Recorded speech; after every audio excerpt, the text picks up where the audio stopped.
10 days, this campaign has taken a rather nasty turn. It seems everybody is telling the Scots what they can't do. Well, I disagree with you. What's happened in the last few days is that one issue which has been central to this campaign for a long time, and that is what currency would we use in the event of Scotland becoming independent, that's come to the fore. What is clear is that a currency union of the sort that Alex Salmond dreamt up a couple of years ago is not going to work. It's not going to happen. And what we're now finding is that he won't tell us what currency you'd use instead of the pound. Now, when you think about it, the currency you use, the pound you've got in your wallet or your purse, is absolutely critical to the future of the country, critical to jobs, critical to people's individual well-being. So that is what is now centre stage, and it's likely to remain so. But this is a law-abiding, prosperous, capable society. Everything is possible. It will be sorted out. If the people will it, that they want independence, a way will be found. And you, as a former Chancellor of the Exchequer, know that better than anybody. I've always said that it's up to people in Scotland to decide what we want. But if you take a currency union, what it means to make it work, and you see this with the Eurozone, is you need a banking union whereby the rest of the UK would agree to underwrite Scotland's banks, which are, the financial services sector here is about 12 times the size of our GDP. You would need a fund to ensure there was sufficient money if there were bad times, shocks to the system, a fall in the oil price, for example. You could have transfers of money. You also have to have fundamentally the same economic policy. In other words, you can't have divergent tax and spend policies because you'd have a common monetary policy. Now, all those three things are just not right for either Scotland, because it would lock it into a straitjacket with the very country it just voted to leave, or the rest of the UK, which you'd be asking them to take on something they had never ever signed up to. That's why it won't happen. But all the signs are that you people are frit and that you're stirring the fear pot, trying to frighten Scots into believing in some way they can't go it alone. This is desperation. Well, that's not true, and if you come up here, you'll see that it's not true. What is happening at the moment is that we have a pound, a common currency.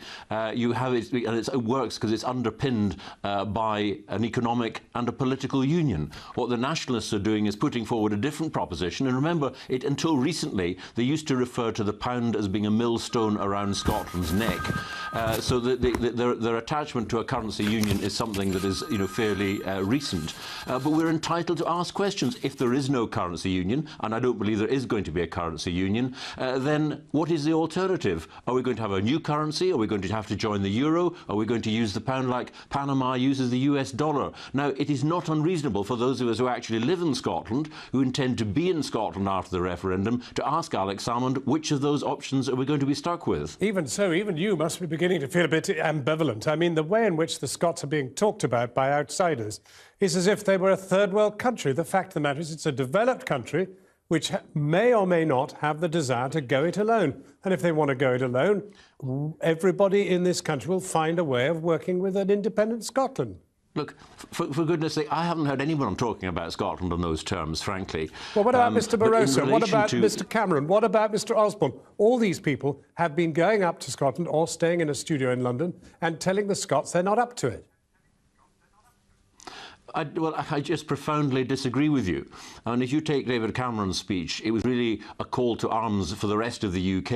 If you take George Osborne's speech, he, Ed Balls and Danny Alexander, who happens to be Scottish, they all said the same thing. They don't think and don't believe a currency union will work. And I'd tell you something else that you might ought to bear in mind. Even if the opinion polls here are half right, most people in Scotland are not convinced by Alex Salmond. So it isn't a fight between Scotland and the rest of the UK. And also, I am Scottish. I'm fiercely proud of being Scottish. I think highly of my country. I just think we'll be better and stronger if we're part of the United Kingdom. If you believe the polls, and you clearly do, then you would also believe the reality, which is that in the last 6 takings of any polls, they have been tightening, not dramatically, but edging slightly towards... Yes, a tiny bit, yes. Yeah, well, that can grow into a bit of a landslide, and you people are panicking.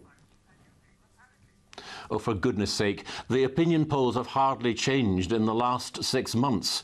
And, you know, we will continue to mount a campaign that is strongly positive about the United Kingdom and about Scotland's future in it, because of the jobs, because of the opportunities and the security that come of being part of something bigger, our influence within the European Union. And we know that small countries have far less influence than large countries there, as well as the strong bonds that have been built up over the last 300 years that have seen Scotland and the rest of the UK do better than they would ever have done if they'd been apart. Was it a bright idea ever to have a referendum called?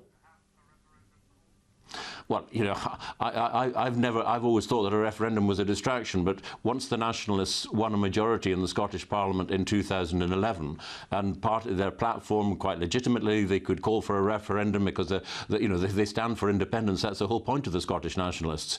Once that happened, a referendum was pretty much inevitable.